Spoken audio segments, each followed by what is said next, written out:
In this video, we are going to be going through how I would build a druid.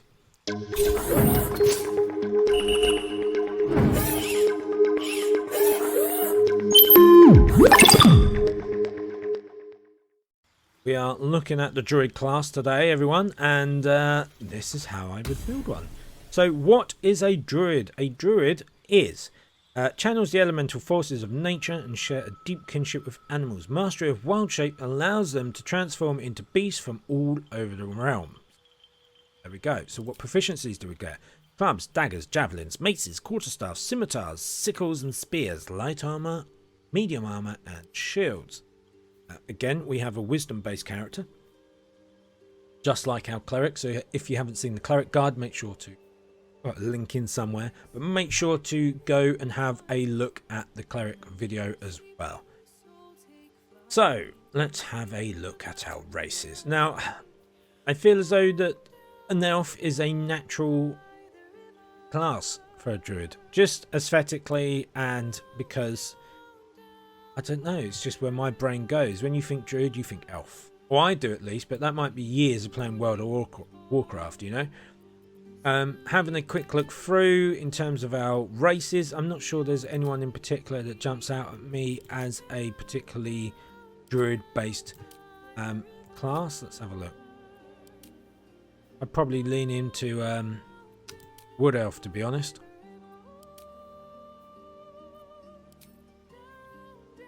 This gives us a few extra efficiencies, dark vision, save and throw. I think we'll probably, let's go with the elf. Let's just go. I think we go elf. I think we go wood elf. The extra movement. There's nothing really that I'm like, this is the class for druid. So we have our druid, we have our sub race. Let's go through and have a look at cantrips. Now, as always, I'm going to say this in every single video. I've said it in my wizard one. I've said it in my bard one. I've said it in my paladin one. Not paladin, we ain't got the paladin yet. I said it in my cleric one. Have a cantrip that does damage. Now, in this situation, the shillelagh does kind of count. But if you want to be more of a spellcaster, make sure you have a damaging cantrip. When you run out of spells, you run out of spell slots. If you're not good with a weapon, then you're kind of redundant in combat. At least if you have a damaging cantrip, then you can still do damage. Now, the other thing, if you're a druid and you are more spell based, then having Thorn Whip I don't really feel is the way to go. I would maybe, because you're pulling it closer, you're just inviting it to hit you. Having said that, there's going to be situations between you and whoever it is that you're doing Thorn Whip on. Maybe you can pull them into a chasm. Maybe you can pull them into some fire or some sort of environmental damage. So it is a good spell to have, provided you're strong enough to do so.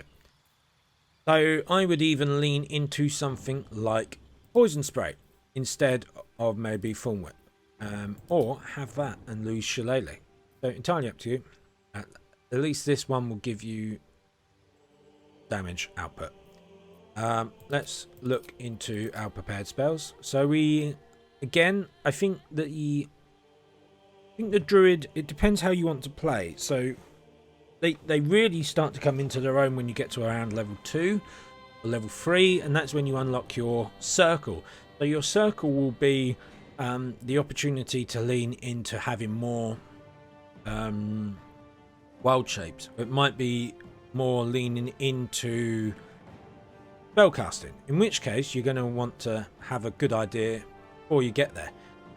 In the meantime, you need to pick your spells. So do you want to have offensive or do you want to be support? Again, you have decent spells like Fog Cloud here, which can obscure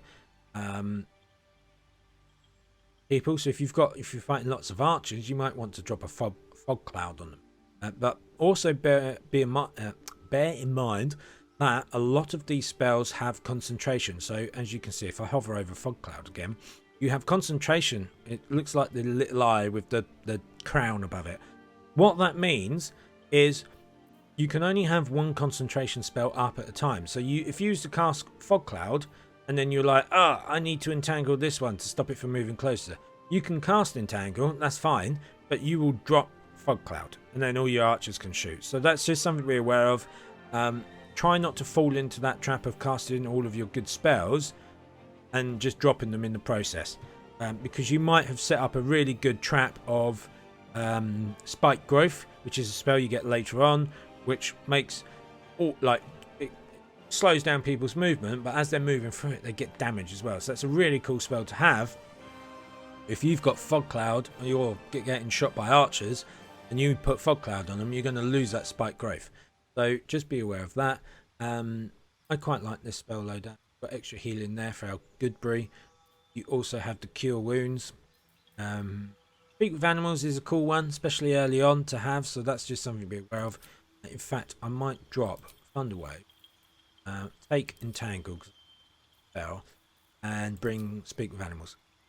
There we go. So let's look at our abilities.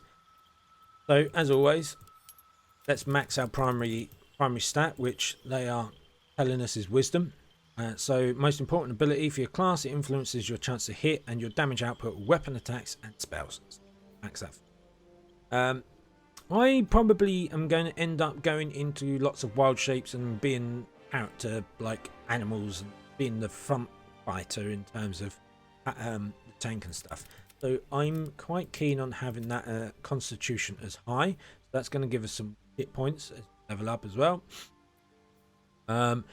And then let's go into Dex, because I think Dex is so we'll have that 12. Let's then round those off.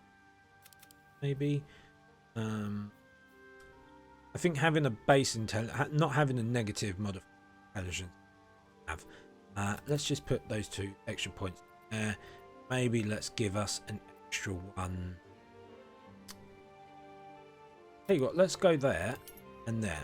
So we've got 14 con, 14 dex, 10 intellect. So dex is going to affect your initiative. So whenever you want to go fight first, you get that +2 on top of your dice roll, which is all done for you in game. You don't see that, but it also affects your armor class as well. So the higher your dex, the better it is. Also affects finesse weapons. So if you did get any finesse weapons, need dexterity to hit, then you have that option. So let's have a look at our background. So what background have we got right now? Granted from race, perception, we love it. We've also got perception or granted from race on our stealth as well. That's pretty good. Not perception, proficiency. We have proficiency from our background on survival. I like that. Insight we've selected. Might move that down to medicine. Animal handling is from our background as well. That's +5. Nature I think is kind of important, but that's intelligence based. So what else have we got here potentially? Maybe put that in. Take that off. I mean, it makes sense to have points in nature, I suppose, being a druid. Let's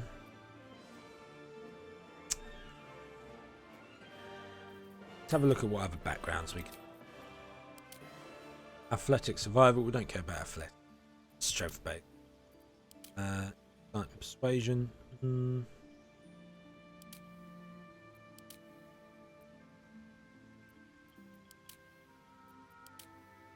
I like folk hero. I think folk hero makes sense. So let's go back here. I'm going to put that into. I like to have 5s. +5, +5, +5, +5, +5. +1 on all of those, and then we've got a +4 in stealth. I like this stat line. I think this is a good stat line. There we go. I think we're done. I'll leave that on this screen, but this is where you would then go through and edit your appearance. Let me know how you would build your druid in the comments below. So if you would build them differently, you would go, actually I would want this. Make sure to let me know in the comments below and tell me why as well. Is it because you understand druids and you D&D and you know how druids work, so you're going to go into this circle and this is why you need to set it up this way?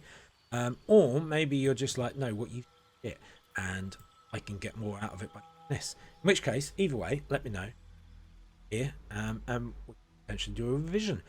I will be going through the rest of the classes. through like videos like this. So if there is a class that you want to see, then make sure to drop it in the comment below.